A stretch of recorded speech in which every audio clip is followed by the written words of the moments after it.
জনাব এটিএম আজহারুল ইসলাম নাম শোনেননি? এই লোকটা এখনো পর্যন্ত জেলে আছে। উনি একদিন একটা বই পাঠিয়েছিল, মুক্তিপণ, লেখক সৌদি আরবের। উনি বলছে, হামজা এটা পড়বা, জনগণের সামনে কথা বলো, মানুষ যেন পরিবর্তন হয়, এটা অনেক ভূমিকা পালন করবে। আমি পড়াটা 2-3 বার এই 3 বছরে শেষ করেছিলাম। দেখলাম যে হ্যাঁ, পরিবর্তন হওয়ার যদি মন থাকে, এই মুক্তিপণ এই শব্দটা মানুষের ভেতরে ঢোকাতে পারলে মানুষ আসবে ফিরে। আল্লাহ কিয়ামতের একটা বিশাল কঠিন ভয়াবহ দৃশ্যের কথা নিয়ে আসতে গিয়ে এই জায়গায় আমাদের কাছে এসে থামলেন। একটা মিলাবেন নিজের সাথে। এবার আল্লাহ রাব্বুল আলামিন বলেন, ওয়ালা ইয়াসআলু হামিমুন হামিমান ইউবাসসারুনহুম। সেদিন শহীদের পরিচয় দেবে না। এই যে হামিমুন মানে অন্তরঙ্গ বন্ধু, শহীদ বলা হয়। একে অন্যের যখন দৃষ্টিগোচর করা হবে, একে অন্যের সামনে যখন নিয়ে আসা হবে, কেউ কারো পরিচয় দিতে চাইবে না। রব্বুল আলামিন বলেন, এই লোকটা কি করবে? হে নবী আপনি জানেন, ইয়াবাদুল মুজরিমু লাউ ইয়াফতাদি মিন আযাবি ইয়াউমিযিম বিবানি।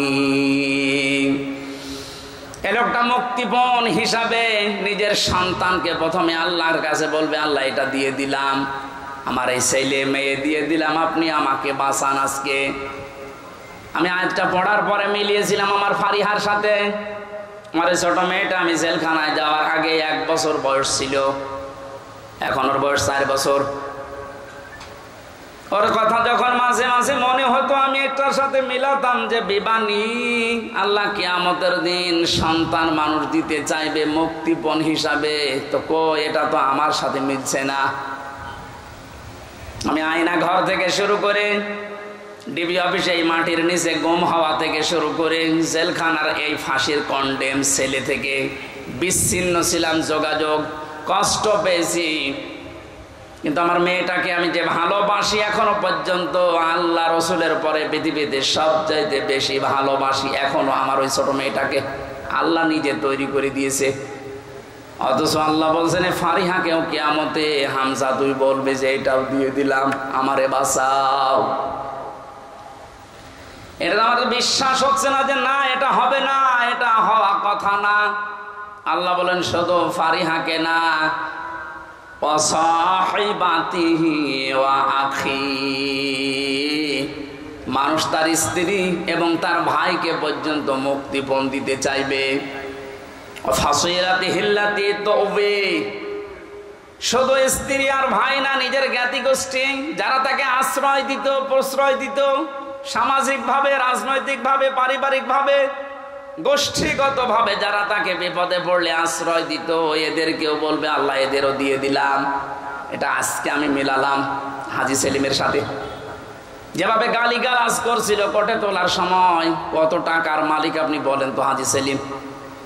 অথচ যে গাল আজকে খেয়েছে, যে ডিম খেয়েছে, তাও এতগুলো প্রশাসনের মানুষ পাহারা দেওয়ার পরেও ও আজকে হাও মাও করে কাঁদছিল ইজলাসে দাঁড়িয়ে। অত মনের ভেতরে এইটা আসছিল, কি করলাম, যা দুনিয়ায় আছে সব আজকে দিয়ে বলো জজ সাহেব আপনি আমারে শুধু মুক্তি দিয়ে দেন। ওর এই কান্নার ভেতরে এই আওয়াজই ভেসে আসছিল। জামিন নামঞ্জুর করে জেলে পাঠিয়েছে। আল্লাহ বলেন জ্ঞাতি গোষ্ঠী ও ফাসিলাতি হিল্লাতি তওবে, এই ফাসিলাতির শব্দের ভেতরে 3টা বিষয় আছে ইবনে কাসিরে। তওবের ভেতরে 2টা অর্থ আছে। আল্লাহ পাক বলেন এই পৃথিবীতে ও আপন মনে করে যে মানুষগুলোর যার কাছে যেত, যারা আশ্রয় দেবে বলে বিশ্বাস করত, এই মানুষগুলোকেও কিয়ামতে বলবে আল্লাহ জ্ঞাতি গোষ্ঠী দলের লোক সব নেতা খেতা দিয়ে দিলাম, আমাকে তুমি একটু মুক্তি দাও। আল্লাহ বলেন এতটুকু না, আর একটা আছে, ওমান ফিল আরদি জামিআ,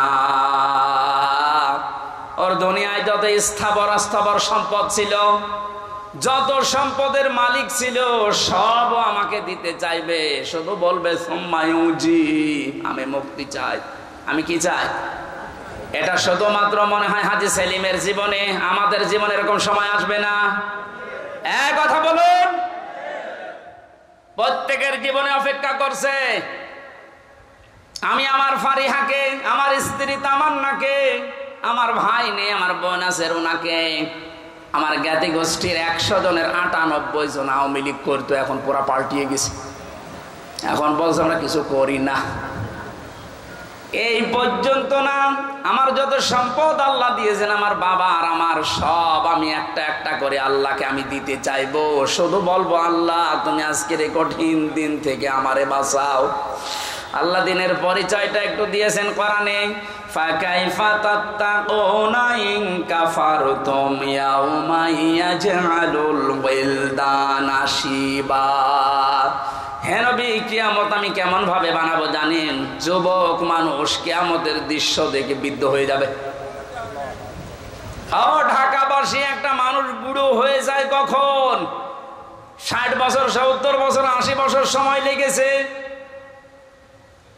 কিন্তু এমন দৃশ্য সালসালা আল্লাহ নিজে বলছেন আমি বানাবো। আমার মতো হামজা 32 বছর বয়স, সঙ্গে সঙ্গে সেকেন্ডের ভেতরে বুড়ো হয়ে যাব। এ কঠিন ময়দানে আল্লাহ ঘোষণা দেবেন, কাল্লা, কখনো না, কখনো না। যতগুলো দিতে চাইলে মুক্তিপণ একটাও নেওয়া হবে না। ইন্নাহা লাযা, তোরে আমি লাজাই দেব। কোন জায়গায়? প্রশ্ন আসতে পারে, লাজা কি?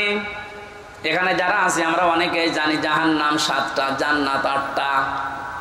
আমি কোরআনে কারিমে পেয়েছি লাহা সাবাতু আবওয়াব লিকুল্লি বাবিম মিনহুম জুজুম মাকসুম।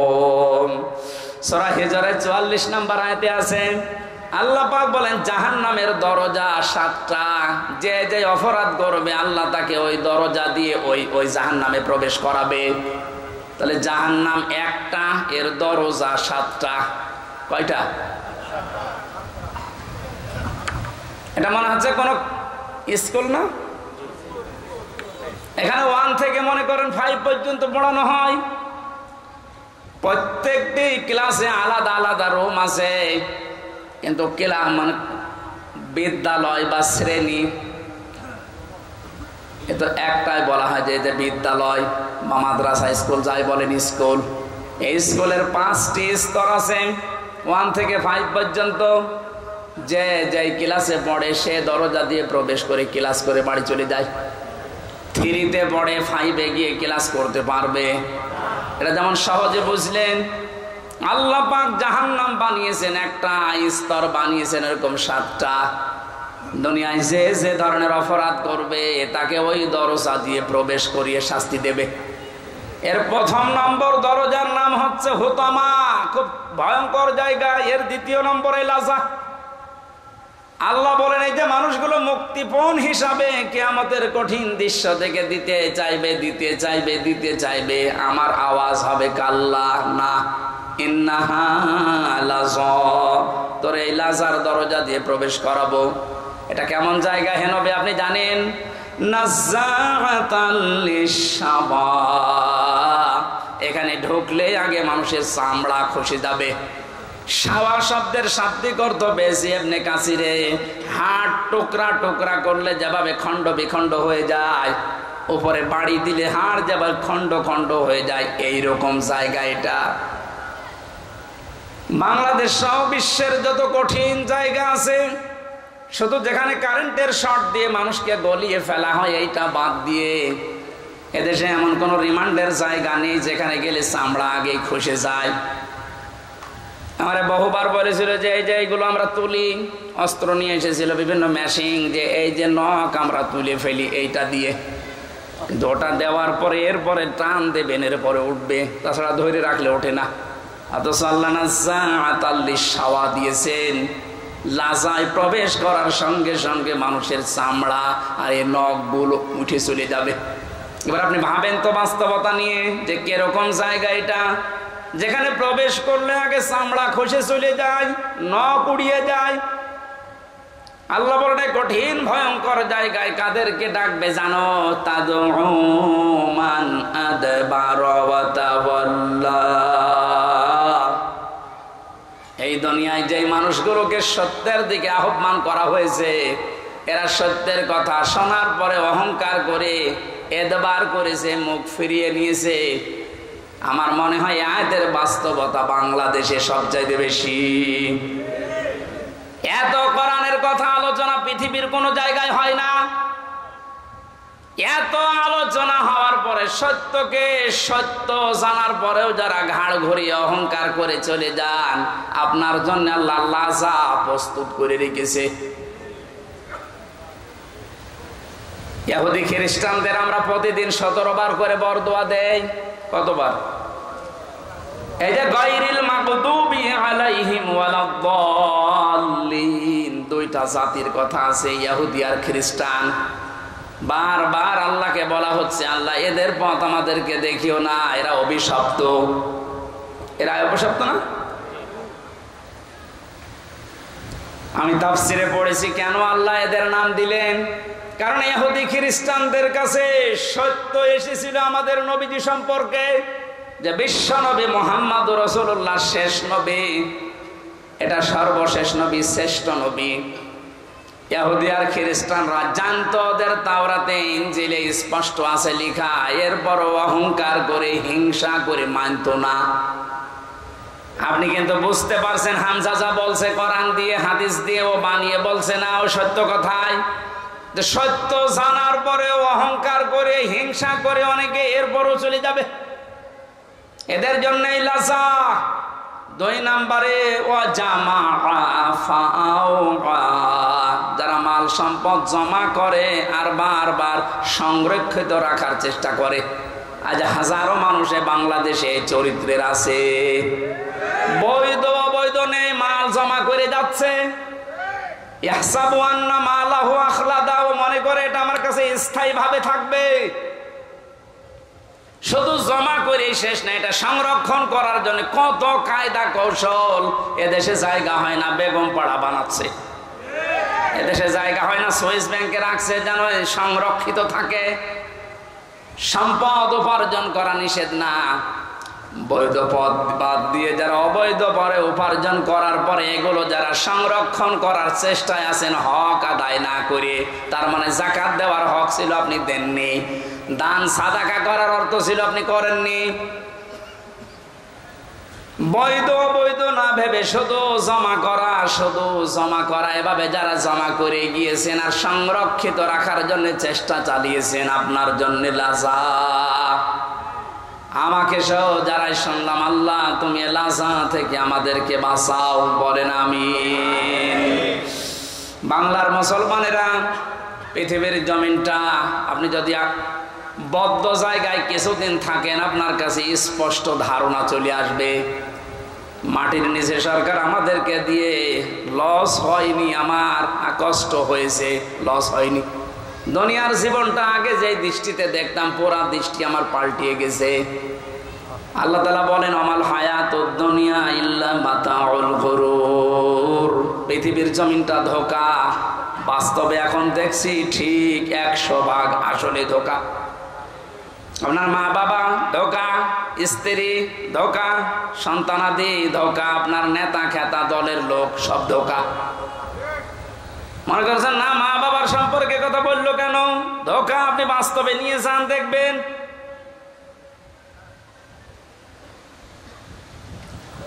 স্ত্রী ধোঁকা, এটার বাস্তবতা আমরা সবাই কম বেশি টের পাচ্ছি।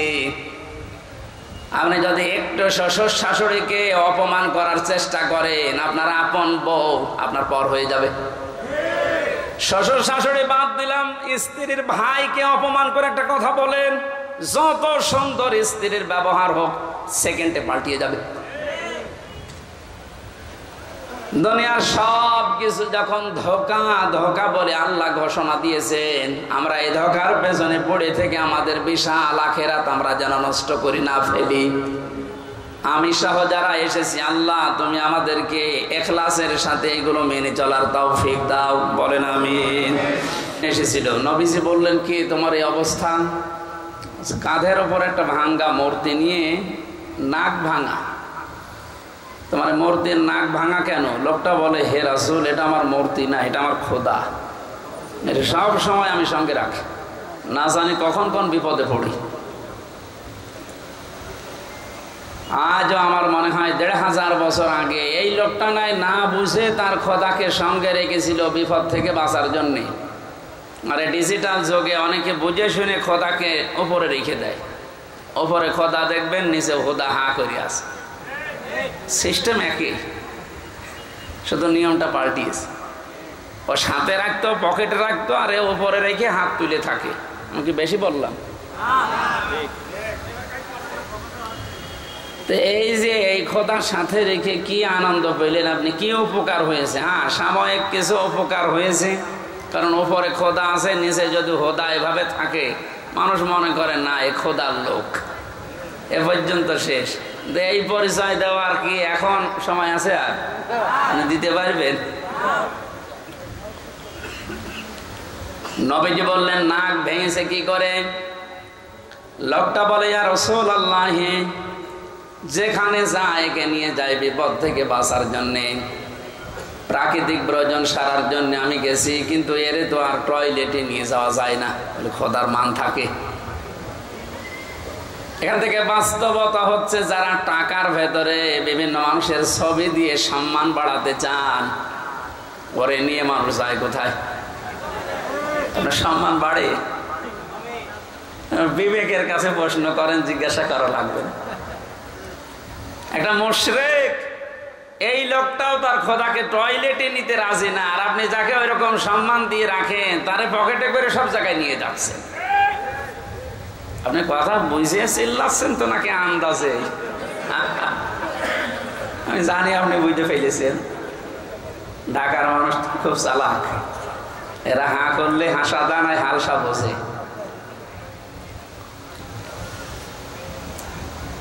রাস্তার পাশে রেখে কাজ সারতে গেলাম, কাম করে এসে দেখি ওর মাথা থেকে পা পর্যন্ত পোড়া ভেজা। চিন্তা করলাম খোদার গা ভেজা, এ না জানে কর রহমত বরকতের পানি হবে। জহব্বা বের করে চাটলাম, খাইলাম, দেখে একটা ঝাঁঝ ঝাঁঝ লাগে, গন্ধ। চিন্তা করলাম পানি যা যদি রহমতের হবে, আর খোদার গা থেকে ঝরতেছে, এরকম গন্ধ হবে কেন? ঝাঁঝ লাগে কেন? পাশে তাকিয়ে দেখে একটা কুকুর দাঁড়িয়ে আছে, ওর নিচ দিয়ে পানি টপকাচ্ছে। এবার বুঝলাম যে কোন রহমতের পানি। আমার মেজাজ গেল খারাপ হয়ে, এই তুই খোদা না খোদা, নিজের এই কুকুরের পোশাক থেকে বাঁচাতে পারো না, আমারে রাগ হওয়ার পরে ওরে দিয়েছে একটা আষাঢ়, ওর নাক ভেঙে গেছে। নবীজি বললেন আমার কাছে কেন আসলে? লোকটা বলেন ইয়া রাসূলুল্লাহ, এদের অসারতা, এদের কল্প কাহিনী, এদের অজ্ঞতা, এদের মূর্খতা, এদের দুর্বলতা সব আজ আমার কাছে স্পষ্ট হয়ে গেছে। আমি আর এর কাছে কিছুই চাই না, একে নিতেও চাই না। আপনার তাওহীদের কাছে আমি ধরা দিতে এসেছি, আমারে আপনি পড়িয়ে দিন লা ইলাহা ইল্লাল্লাহু মুহাম্মাদুর রাসূলুল্লাহ। আপনি শুধু হাদিসটা শুনে শেষ করে দিচ্ছেন না। আমার তো মনে হয় ১,৫০০ বছর আগে লোকটা যা ঘটিয়েছে, এখন এই ডিজিটাল যুগে খাপের খাপ অনেকের জীবনে মিলিয়েও যাচ্ছে। যেই দেখেছে যে না এগুলো তো কল্প কাহিনী। আজকে আমি কোর্টে সারাদিন ছিলাম, আমার যতগুলো মামলা সব আজকে আদালত ডিসমিস করে দিয়েছে। আমার এখানে একটা প্রশ্ন ছিল আজকে, কিন্তু উনি করতে দেয়নি। আমাকে ৩টা বছর আটকে রেখেছিলেন মাটির নিচে এবং জেলখানা মিলে। আমার প্রশ্ন হচ্ছে, আপনি আমাকে মামলা দিয়ে 3টা বছর আটক রাখলেন, যে আমার অপরাধ আছে কি না? 3 বছর পরে আজকে প্রমাণ হলো যে আমি নির্দোষ, কোনো অপরাধ নেই। আমার যত রকমের পরীক্ষা করার দরকার ছিল রিমান্ডে নিয়ে সব করেছে। এই মোবাইলটা আজকে দিয়েছে ওরা 3 বছর পর। এর মধ্যে যা ছিল ওরা সব কিছু দেখেছে। যে মামলা দিয়েছিল আনসার আল ইসলাম না কি জানো, সাথে আমি জীবনে জানি না। যত রকমের পরীক্ষা করেছে একটাও পাইনি। জজ আজকে হাসছিল যে মামলার বিচার করব কি দিয়ে, কোনো মাল নেই, যা ছুড়ে ফেলে দিলাম। আমি মনে করলাম জিজ্ঞাসা করি, মাননীয় আদালত, এই যে 3টা বছর আপনার কাছে তো আমার মামলা ছিল, এতদিন আপনি কিছুই করেননি, আপনি কিন্তু জানতেন। আজকে যেমন ছুড়ে ফেলে দিচ্ছেন, হাসি তামাশা করছেন যে একটা মামলা হলো, এই 3 বছর জানতেন না? 30 থেকে 32 বার এই মামলাটাই আদালতে উঠেছিল, কিন্তু জামিন আপনি দেননি, বারবার ফেরত দিয়েছেন। আজকে কোন ইশারায়, কার ইশারায় দিয়েছেন আমি জানি না, তবে আমার প্রশ্ন, আমাকে যে 3টি বছর রাখলেন, আমি তো নিরপরাধ, আজকে প্রমাণ হইল যে কোনো দোষ নেই। তাহলে যারা আমাকে বিনা দোষে কষ্ট দিয়েছে, আমিও তাদের ওই কষ্ট দিতে চাই।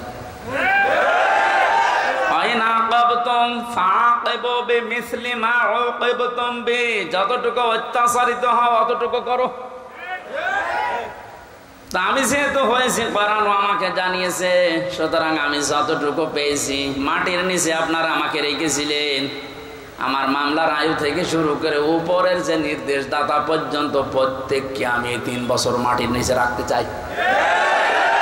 আমি বেশি করছি না, সমান সমান করছি। এটা যদি আপনি না করতে পারেন, আগামীতে আমার মতো আরো মানুষ বিনা কারণে 3 বছর 5 বছর না 10 বছর 15 বছর মাটির নিচে জেলখানায় থাকবে, কোনো বিচার হবে না। 15 বছর পরে লোকটা যখন বের হবে, আপনি রায় দিয়ে দেবেন যে নির্দোষ, কোনো দোষ নেই, তাহলে 15 বছর আপনি ফিরিয়ে দেন। আমার জীবন থেকে আপনি 3টা বছর নষ্ট করে দিলেন, যাদের কথা মতো এই মানুষগুলো তো কিয়ামতে মামলার আসামি হবে। কারণ আল্লাহ আপনাকে মাফ করবে না যতক্ষণ হামজা মাফ না করে। কারণ আপনি আল্লাহর ক্ষতি করেননি, ক্ষতি করেছেন হামজার। ওটা যদি হক্কুল ইবাদ হতো, হক্কুল্লাহ হয়তো আল্লাহ মাফ করে দিত, কিন্তু এটা তো হক্কুল ইবাদ, বান্দার হক আপনি নষ্ট করেছেন। যাদের ইশারায় তাদেরকে আপনি বলবেন। এই মানুষগুলো যদি হামজার কাছে মাফ না চায়, কোনোদিন লোকটা জান্নাতে যেতে পারবে না। দ্বিতীয় সিস্টেম হচ্ছে লোকটা জালিম। যারা টট্ট বটন ছিল এতদিন, এরা সবগুলো কোরআনের ভাষায় জালিম। জালিমদের জন্য সবচাইতে আমার ভয় লাগে সূরা শুরার 42 নম্বর আয়াতটা পড়লে, ইন্নামাস সাবিলু আলাল্লাযীনা ইয়াযলিমুনান নাস ইলা আখিরি আয়াত। আল্লাহ পাক বলেন, অবশ্যই আমি আল্লাহ নিজে মামলা দায়ের করব, নিজে অভিযোগ দায়ের করব, কেস করব। শব্দের অর্থ দিকে খেয়াল করেছেন, ইন্নামাস সাবিলু আলাল্লাযীনা ইয়াযলিমুনান নাস। আল্লাহ ইয়াযলিমুনাল মুসলিমুনা দেননি, ইয়াযলিমুনান নাস দিয়েছেন। এটা মজারে বর্তমান ভবিষ্যৎ, প্রেজেন্ট ফিউচার, 2টা কাল নিয়ে আল্লাহ শব্দ দিলেন কেন? কারণ এখন শুধু না, কিয়ামত পর্যন্ত এই আয়াতটা কোরআনে থাকবে না, 2 দিন পর নষ্ট হয়ে যাবে। মানুষ হয়ে যারা মানুষের উপরে জুলুম করে, অত্যাচার করে, এরা হামজার মামলার আসামি না। আমি মামলা দিলেও পারি, না দিলে মাফ করে দিলে হয়ে গেল, কিন্তু না, আল্লাহ পাক বলেন ওরা আমি আল্লাহর মামলার আসামি। আমার তো আয়াত পড়ার পরে বাংলাদেশের দিকে তাকিয়ে মনে হয় এদেশের অনেক মানুষ এখন অলরেডি আল্লাহর মামলার আসামি হয়ে গেছে।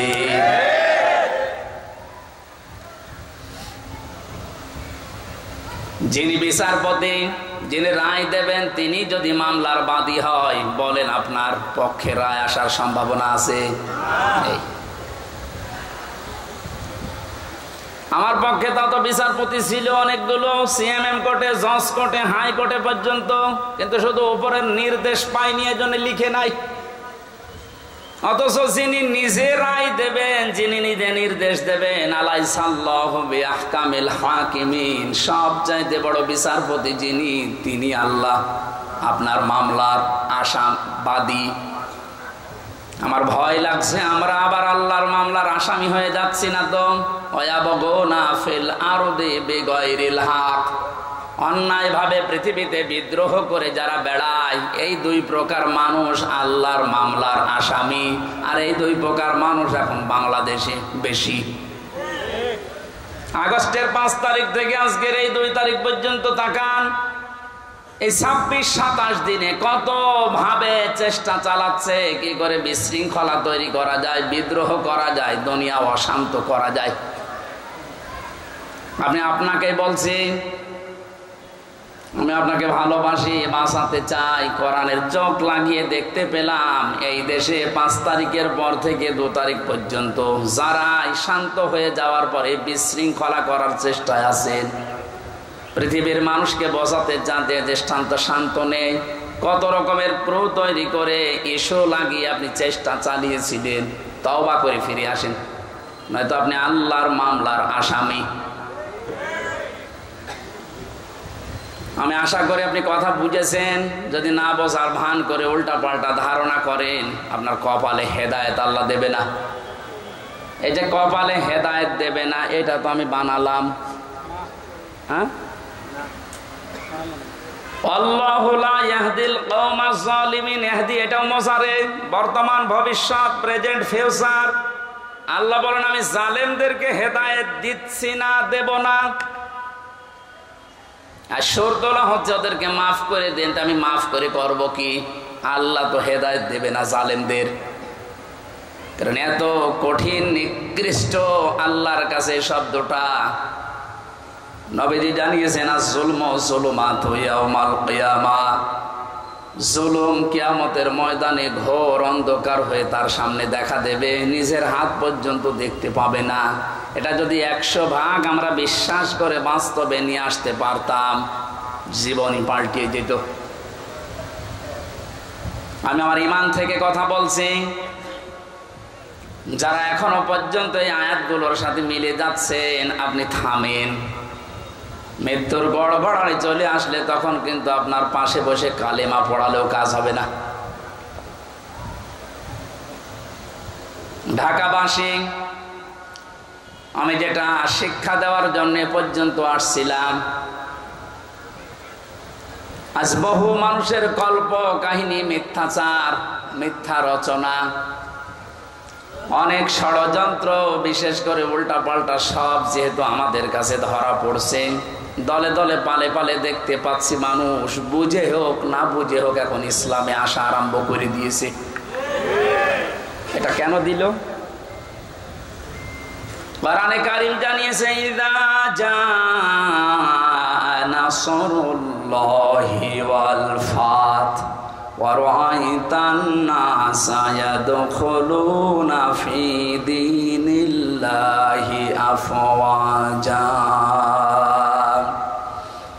আল্লাহ পাক বলেন, হে নবী, যখন আমার সাহায্য আসবে তখন আপনি বিজয় দেখতে পাবেন।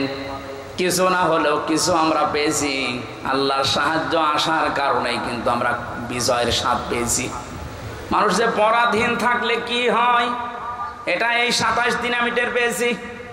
সবচাইতে বেশি টের পেয়েছিলাম মাটির নিচে যতদিন ছিলাম। ওই সময় চোখের ওপরে কালো কাপড় বাঁধা, আমার হাতে পেছনে হ্যান্ডকাপ দেওয়া, পায়ে ডান্ডা বেড়ি দেওয়া, মাথায় দড়ি দিয়ে যখন টেনে নিয়ে যেত, মনে হচ্ছে এ পৃথিবীতে সব চাইতে বড় অসহায় আমি। তো মাটির নিচে অবস্থায় ছিলাম। আপনারা উপরে যারা ছিলেন, বিবেক দিয়ে বলেন তো, আপনারা অসহায় ছিলেন না? গত কয়েকদিন আগে কুষ্টিয়ায় বাংলাদেশ জামাতি ইসলামী ওলামা বিভাগের আয়োজনে 500 আলেম সব ঘরানা থেকে নিয়ে এসেছিল। কত? 500। ওনারা আয়োজন করেছিল 500, 750 উপরে আলেম এসেছে পুরা কুষ্টিয়া জেলা থেকে, সব ঘরানার। প্রায় 2.5-3 ঘন্টা আলোচনা হয়েছে, কোনো সমস্যা না, কিচ্ছু পাইনি। আমি নিজেও ছিলাম। আপনি একটু ভাবেন তো, 5 তারিখের আগ পর্যন্ত 500 না 5 জন আলেম এক জায়গায় বসলে নিরাপদে থাকতে পারত? স্বাধীনতার পরাধীন কি অবস্থা, বাস্তবতা এইটা। এই অনুষ্ঠানটা করতে হলে 5 তারিখের আগে 14 জায়গায় পারমিশন নেওয়া লাগতো, তারপরও অনুমতি মিলত না। এ মানুষগুলো তো সেই মানুষই আছে। এখন 14 জায়গায় নতিনা ডাক্তার ইউনূস বলেছেন, এদেশে কোরআনে কারিমের কথা ওইভাবেই হবে, অন্যান্য ধর্মের কথা যেভাবে চালু আছে। হিন্দুদের পূজা, ওদের দুর্গা পূজা, সরস্বতী পূজায় যদি অনুমতি না লাগে, পাহারা দেওয়া হয়, কোরআনের অনুমতি লাগবে কোন কারণে? কিছু মানুষের কিছু চিন্তাধারায় আল্লাহ তাকে মাফ করেন। কবি নজরুলের জীবনে ওই রকম আমল আমি ওনার জীবনী পড়ে পাইনি, কিন্তু কিছু কিছু কথা এত দামি, আমার মনে হয় আল্লাহ ওই কথাগুলোর কারণে ওনারে মাফ করে দেবে। এই লোকটা যে ঘোষণা দিল, কোরআনের পক্ষের লোক না বিপক্ষের লোক ওটা আমি বলছি না, কিন্তু যে ঘোষণা দিল, এই 17 বছরে কোনো মুসলমান তো এই ঘোষণা দিতে পারে নাই। আরো বিরোধিতা করতেন আপনি।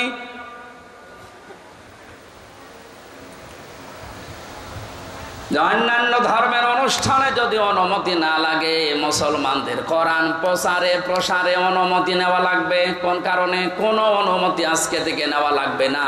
যেখানে যতটুকু পারেন কোরআনের কথা ওই ফোর্সি বলবেন, যেটা আল্লাহ জানিয়েছে।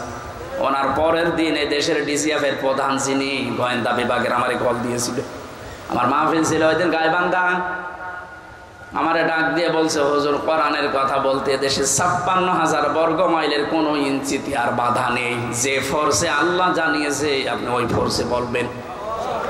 কেউ যদি কোনো জায়গায় একটু শব্দ করে শুধু একটু জানাবেন, আমারে সেভ করে রাখবেন, ও ঠ্যাং ভেঙে ফেলবো।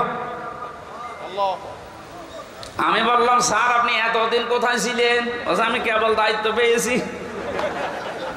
কিন্তু দুইটা কথা আবার জানিয়েছে, যারা আয়োজন করে তাদেরকে আপনি বলবেন ওনারা যেন মহিলা প্যান্ডেলটা আলাদা করে, ওখানে পুরুষের যেন আনাগোনা না থাকে, আর ওনাদের যে আলাদা টয়লেট বা নামাজের ব্যবস্থা ওগুলো যেন ওয়ান টাইমের জন্য করা হয়। একটু ভালো প্রস্তাব দিয়েছে। এটা যেহেতু রেকর্ড হচ্ছে, সারা বাংলাদেশে আমার প্রত্যেকটা জেলায় 2-3টা করে ওয়াজ নেওয়া আছে। এর মাধ্যমে সবাইকে জানাচ্ছি ওই স্যারের কথাটা মানা দরকার। কথাটা ভালো কথা না? পর্দা কিন্তু নফল না। পর্দা কি নফল? ফরজ। কেমন ফরজ? নামাজের মতো ফরজ। কিন্তু আজ অনেকে এটাকে গুরুত্ব এভাবে দিতে চায় না, নফলও মনে করে না। পর্দা যে একটা ফরজ, নফলও মনে করে না। এই জন্যে কাজটা যেভাবে উনি করতে বললেন আমি আপনাদের কাছে পৌঁছিয়ে দিলাম। উনি আজকেও আমাকে জানিয়েছে কোর্ট থেকে বের হওয়ার পরে, যেই দেখেছে সব মামলা ঢিসমিস হয়ে গেছে। আমি সাংবাদিকদের সামনে যখন ব্রিফিং করার পরেই কল দিয়ে জানিয়েছে যে আপনি কিন্তু আজকেও মাহফিলে যাবেন। আমি জানি কোথায়, খিলক্ষেতে। এটা কি খিলক্ষেত? দেখেছেন, আমি জানি না আমার মাহফিল কোথায়, কারণ আমার সাথে যে ছেলেটা আছে ও আমার একদিন আগে জানায় যে আজকে অমুক জায়গায় মাহফিল আছে। ওনারা জেনে ফেলেছে, কত খোঁজ রাখছে। ওনার ওই কথাটা আমরা আহ্বান জানালাম, আপনারা মেনে চলবেন। মেয়েদের এই সিস্টেমগুলো একটু দরকার। ওনাদের ইসলাম জানা দরকার নেই? বলেন। ঢাকাবাসী কোরআনে কারিম থেকে কথা আরম্ভ করার জন্য আমরা আল্লাহর শুকরিয়া জানাচ্ছি, যিনি আমাদেরকে এই স্বাধীনতার একটু হালকা সুখ পাওয়ার তৌফিক দিয়েছেন। যখন আল্লাহর সাহায্য আসবে, বিজয় যখন আপনি দেখতে পাবেন, বিজয়ের যতগুলো ধাপ আছে, একটা ধাপ আমি বাস্তবে সভাপতির সাথে আমি আজকে মিলাবো, একটু মিলাবেন।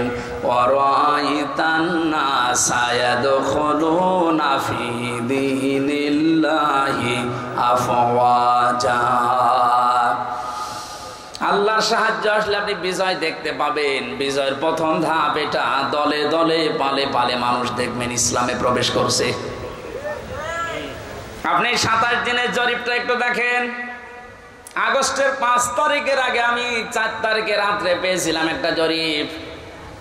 ওই জরিপে দেখেছি এই দেশের 100 জনের মাত্র 15 জন চায় যে ইসলাম রাষ্ট্রীয়ভাবে কায়েম হোক, 85 জন চায় না।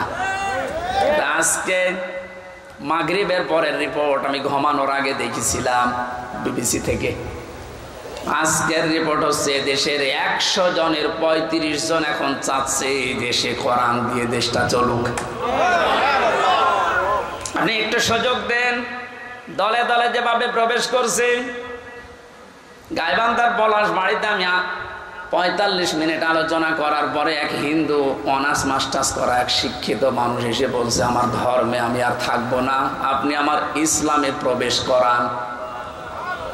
এই যে অন্য ধর্মের মানুষ যদি বুঝে কোরআন শুনে চলে আসতে পারে, যারা হালকা পাতলা ইমানের অধিকারী তাদেরকে একটু সুযোগ দেন, দেখবেন দলে দলে যে আফওয়াজা পালে পালে মানুষ ইসলামে আসবে। জরিপ যেটা করেছে ও গাঁজা খেয়ে করেনি, বাস্তবতা দেখেই করেছে। 35 জন যদি হয়ে যায় 27 দিনে, আর 27 দিন যেতে দেন, 50 ভাগ মানুষ যখন ইসলাম চাইবে দেশে কায়েম হয়ে যাক, আল্লাহর কসম কেউ বাধা দিয়ে ঠেকাতে পারবে না।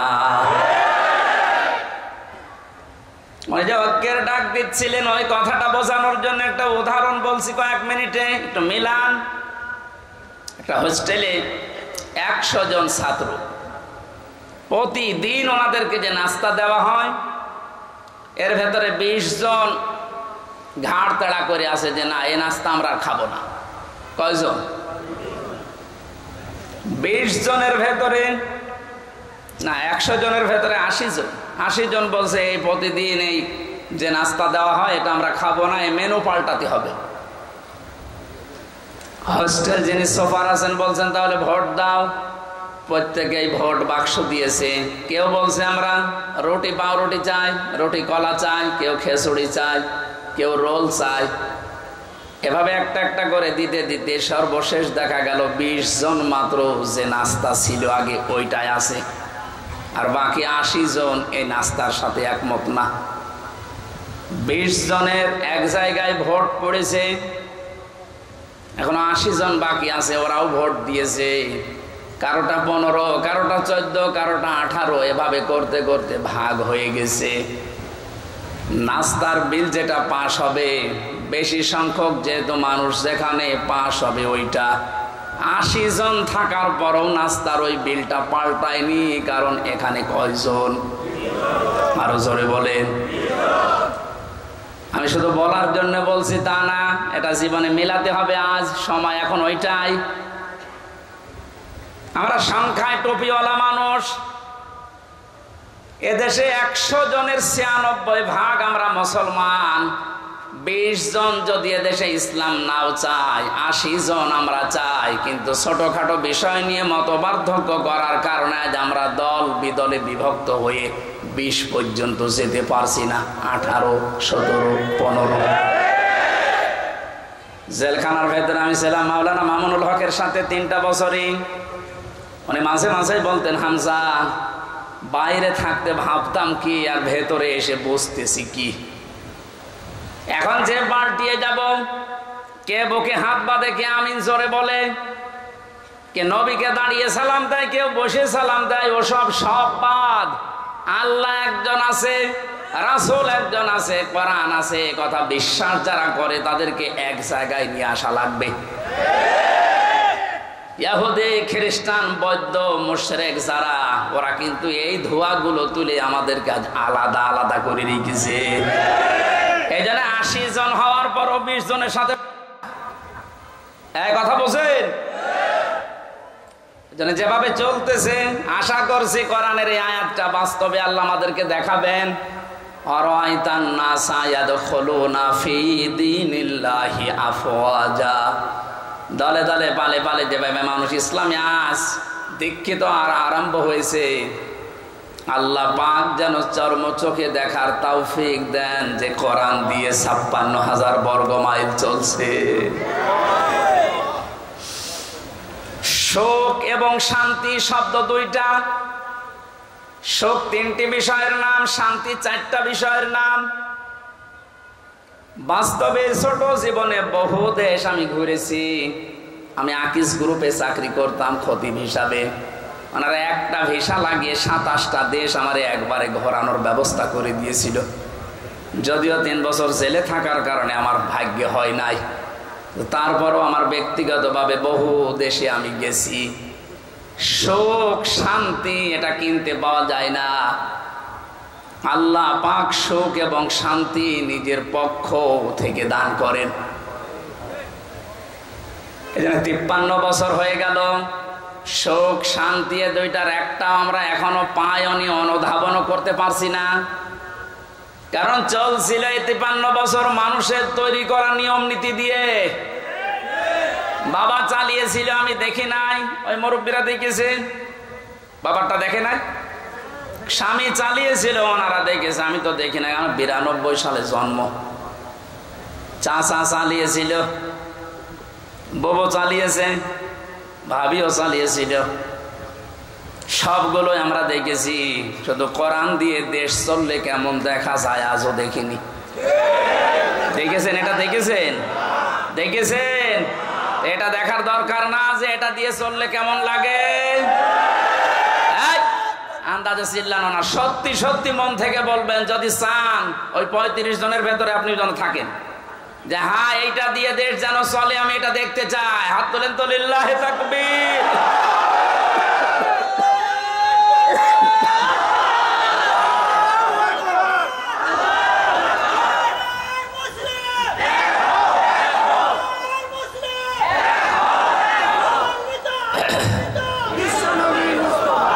আলহামদুলিল্লাহ ভাই, দরুদ আর সালাম পড়ছে আমাদের নবী মুহাম্মদুর রাসূলুল্লাহ সাল্লাল্লাহু আলাইহি ওয়াসাল্লামের প্রতি। 7টা নামে আল্লাহ তাকে পুরা কোরআনে স্পেশাল ভাবে ডাক দিয়েছেন। কয়টা? 7টা। 1 নম্বরে নাম দিয়েছেন ইয়াসিন। ইয়া হরফে নেদা, ইয়া মানে হে, সিন মানে সাজ্জেদ। তাফসিরে কাবীর আল্লামা ফখরুদ্দীন রাজি রহমতুল্লাহ আলাইহি উনি ব্যাখ্যা করতে গিয়ে সিনের অর্থ দিয়েছেন 5টা। আমি গতানুগতিক কথা বলি না। যারা আছেন যদি হেদায়েতের নিয়তে কথা শোনেন, আমি আশা করছি কোরআন আপনাকে পথ দেখাবে। আর কোরআন শরীফ যদি কাউকে হেদায়েত দিতে না পারে, ও যেন বিশ্বাস করে ওর কপালে আর হেদায়েত নেই।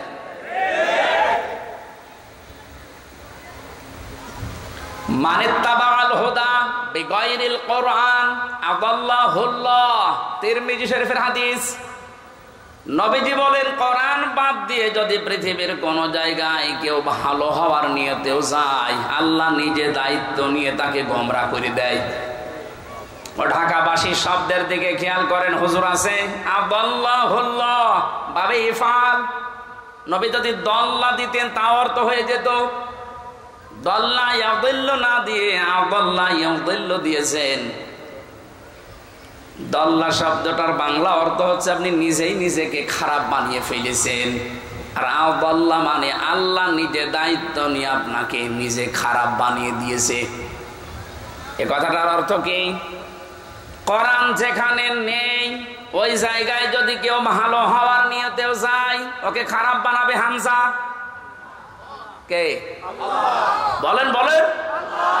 হেদায়েত দেওয়ার একচ্ছত্র মালিকানা কার? দুনিয়ার কারো হাতে আল্লাহ দিয়েছেন, এমনকি নবীর হাতেও দেন নাই। এই জন্য নবী নিজের চাচা কেউ পারে নাই।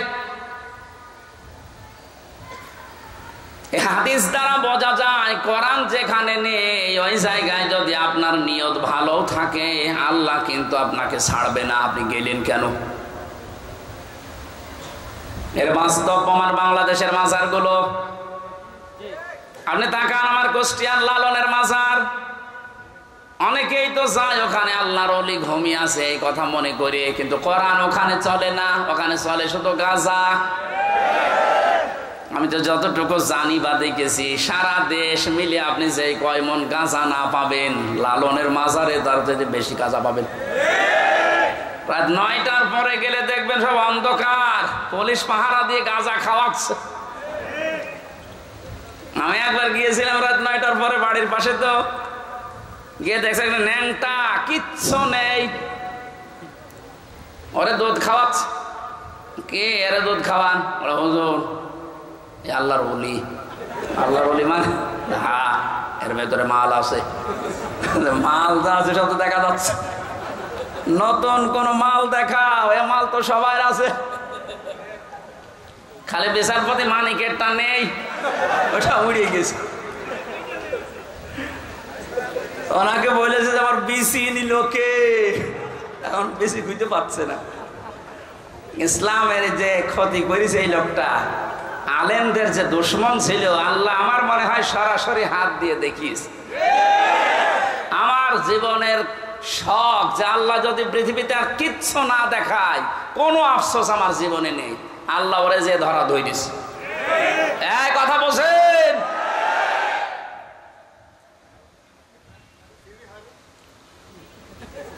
এই লোকটার সম্পর্ক আমি শুনেছি, জেলখানায় থাকতে ওই ছোট হুজুরটা আমার সাথে ছিল, ওই যে রফিকুল ইসলাম মাদানি, 2 মাস ছিল।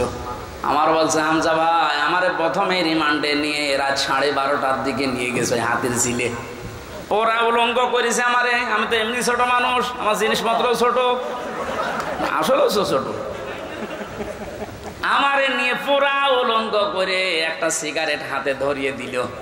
একটা অন্ধ উলঙ্গ মেয়ে লোক কোন জায়গা থেকে যেন নিয়ে আসলো, রাস্তার 2 পাশে ব্যারিকেড দিয়ে বন্ধ করা। এটা কোরআন শরীফ আমার সামনে, একেবারে সত্য বলছি। আমাকে যা বলেছে ওই ফাঁসির কয়েদখানায় তাই বলছি। অর্ধ উলঙ্গ মেয়ে লোকটা আমার পাশে দাঁড় করিয়ে ছবি তুলছে আর বলছে এটা সকালে ছেড়ে দেব, দেশের মানুষ বুঝবে যে হুজুর কেমন। এত অসহায় লাগছিল ওই সময়। আমি তো এমনিতে ওদের সাইজের চাইতে একেবারেই ছোট, আর মেয়েটা আমার ওর কাঁধ পর্যন্ত আমি অর্ধ উলঙ্গ, কোথা থেকে যেন ভাড়া করে নিয়ে এসেছে। আমার হাতে সিগারেট দিয়ে, যেটার গন্ধ শুকলে আমার বমি আসে, ওইটা ধরিয়ে নিজে 2 টান দিয়ে আমার কাছে দিয়ে বলছে এভাবে ধরে থাক, অস্ত্র তাক করা আছে, কিচ্ছু করার নেই। ছবি তুলছে, এটা ছেড়ে দেব সকালে। আমি যেহেতু মজলুম আর বিশ্বাস করি মজলুমের দোয়া কবুল হয়, ইত্তাকি দাওয়াতাল মাজলুম। নবীজি বলেন দুনিয়াতে আর যাই করো মজলুমের বরদোয়া থেকে নিজেকে বাঁচিয়ে রেখো। ফাইন্নাহা লাইসা বাইনাহু ওয়া বাইনাল্লাহি হিজাব, কারণ মজলুমের মাঝে আর আল্লাহর মাঝে কোনো পর্দা থাকে না। হাতির ঝিলের ওই পানির পাশে দাঁড়িয়ে আল্লাহর কাছে বলেছিলাম, মাবুদ যে অবস্থা করছে আমার তো কিচ্ছু করার নেই, তুমি দেখতে পাচ্ছ। এক এসআইকে ডাক দিয়ে বললাম, ভাই আপনারা যা করছেন আমার সাথে, এ কি হারুন স্যার জানে? জানে না মানে? উনি তো করাচ্ছে। যাই বলেছে উনি করাচ্ছে, কারণ রিমান্ডে উনি তো মাঝে মাঝে এসে আমারে প্রশ্ন করতো, তখন কি ফেরেস্তার মতো কথা বলতো, অথচ ভেতরে ভেতরে ওই এত খারাপ অবস্থা আমার করলো। আল্লাহ তুমি সব দেখেছো, আমার যেভাবে ওরা অপমান করেছে ওকেও এইভাবে করো। আমার মনে হয় আল্লাহ কারেন্টের মতো ওর দোয়া কবুল করেছে। দেখেছেন না, ও এখন 3 ইঞ্চি, কয় ইঞ্চি? সারা দুনিয়া এখন জানো, ওর নাম অনেকে জানে না, কিন্তু ও যে 3 ইঞ্চি ও সবাই জানে, মহিলারা পর্যন্ত জানে যে 3 ইঞ্চি। ছোট হুজুরের দোয়াটা একেবারে মাজলুম, যেহেতু আল্লাহ কবুল করে দুনিয়ায় দেখিয়েছে, পরবর্তী কি করবে সেটা আল্লাহ ভালো জানে।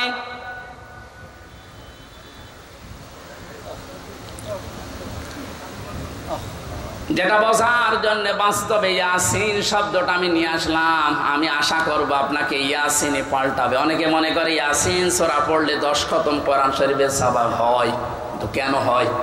এখানে 83টা শিক্ষা আছে। এর প্রথম 5টা শিক্ষা হচ্ছে সিনের ভেতরে। আপনারা শুনতেছেন? আল্লাহ ডাক দিয়েছেন ইয়াসিন,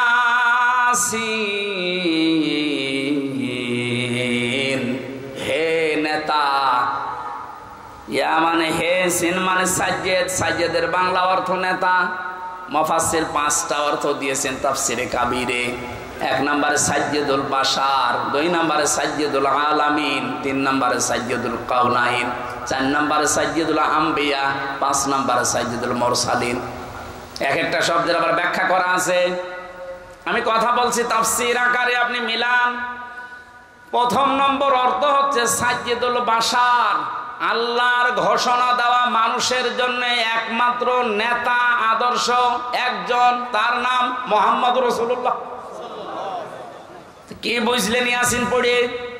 আপনি মানুষ নামে যদি বদবাচ্চা বিবেচিত হন যে আমি মানুষ, অথচ নবীজিকে আপনি আদর্শ মানেন না, নেতা মানেন না, বিশ্ব নবীকে, আল্লাহর ভাষায় আপনি মানব। মুফাসসির এই মাঝখানে যে আতিউ এই শব্দের ব্যাখ্যায় একমত। আল্লাহ পাক বলেন ইয়া আইয়ুহাল্লাযীনা আমানু আতিউল্লাহা ওয়া আতিউর রাসূলা ওয়া উলিল আমরি মিনকুম। ওহে যারা ঈমানের দাবি করো তাদেরকে বলছি, আমি আল্লাহর আনুগত্য করো, আমার রাসূলের ইতাআত করো, আনুগত্য করো। এই দুইটা জায়গার আগে দেখবেন আতিউ, এই ফেল আছে, ভার্ব, এটা ক্রিয়া। এটা আল্লাহ নবীজির নামে আর নিজের নামে রেখেছেন, কিন্তু উলিল আমরি মিনকুম এর আগে আতিউ দেননি। সব মুফাসসির একমত, আল্লাহ রাসূলকে মানতে হবে, কোনো প্রশ্ন করা যাবে না। কথা বলে না কেন?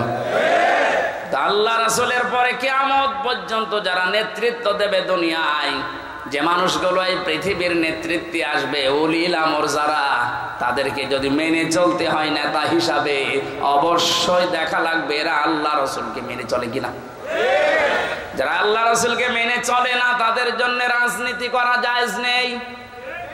নেতা হওয়া, নেতৃত্ব দেওয়া, তাদের নেতৃত্ব মেনে নেওয়াও জায়েজ নেই। এটা রাজনীতি মনে করে যদি চলে যান, আপনার কপালে আগুন লাগবে।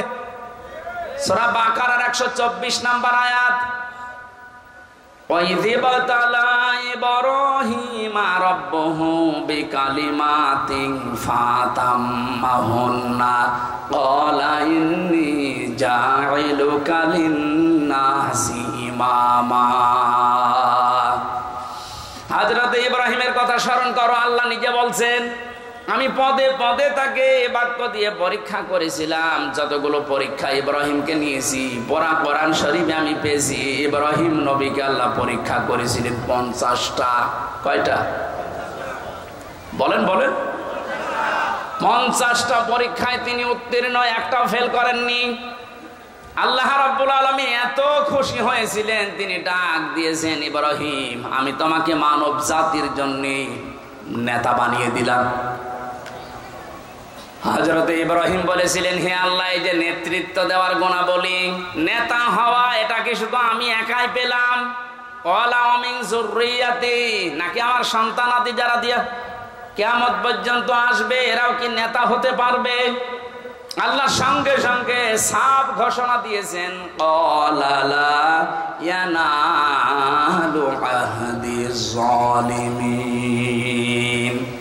ইয়ানালু এটা মোজারে, বর্তমান, ভবিষ্যৎ, প্রেজেন্ট, ফিউচার। আল্লাহ পাক বলেন, তোমার সন্তানাদি কিয়ামত পর্যন্ত যারা আসবে, তারা নেতা হতে পারবে, নেতৃত্ব দিতে পারবে, ইমাম হতে পারবে, কিন্তু জালেমদের জন্য আল্লাহর এই ওয়াদা নেই।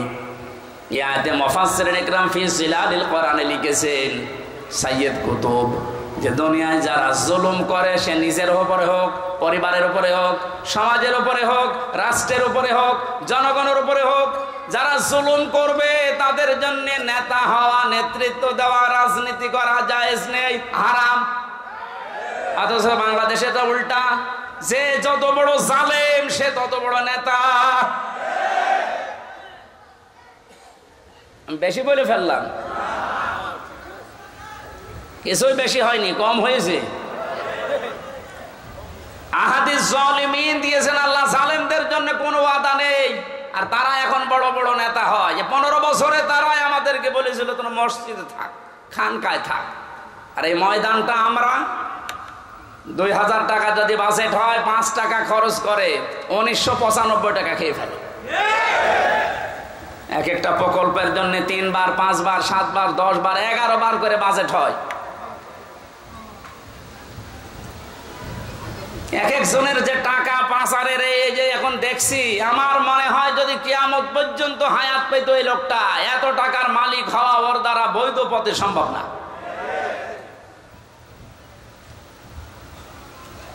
জানি ইয়াসিন শুধু পড়লে 10 খতম কোরআনের সওয়াব হয়, তা আপনি তো মানবেন। ইয়াসিনের প্রথমটাই তো মানেন না।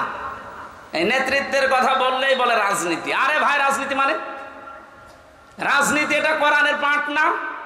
903 জায়গায় আছে রাজনৈতিক কথা, ডাইরেক্ট ইনডাইরেক্ট মিলে। আপনি সেইটাকে অস্বীকার করে না বোঝার ভান করে চলে যাবেন, আর আল্লাহ আপনাকে ছেড়ে দেবে। আশা করছি আপনার আদর্শ ঠিক করবেন, আর এক্ষুনি মোক্ষম সময়। এরপরও যদি কেউ না বোঝার ভান করে থাকেন, আসেন এদিকে, আপনাকে ঝড়ি কোদাল দিয়ে বোঝাচ্ছে। বুখারী শরীফ দিয়ে, কোরআন শরীফ দিয়ে ওর হবে না, ওরে দেয়া লাগে বাকারি শরীফ। আমি আসেন, এরা তো ব্যাখ্যা শেষ করতে পারবো না। নির্ধারিত আমরা আয়াত পড়েছিলাম 8, 9, 10, 3টা আয়াত পড়েছি সূরা মারিজ থেকে। কয়টা? এখানে আল্লাহ কিছু দৃশ্যের কথা দিয়েছেন কিয়ামতের ভয়াবহতা, সে প্রথম থেকে এ পর্যন্ত, যে কিয়ামত যখন সংগঠিত হবে এইরকম পাহাড় উড়ে যাবে, সব ধ্বংস করবেন আল্লাহ তাআলা। একথা বলতে বলতে এই কঠিন মুহূর্ত যখন তৈরি হবে, এই মুহূর্তে মানুষের অবস্থা কি হবে আজকের আলোচনার বিষয়। এজন্য আমি মিলিয়েছি মুক্তিপণ, এটা বানিয়েছিলাম জেলখানায় থাকতে।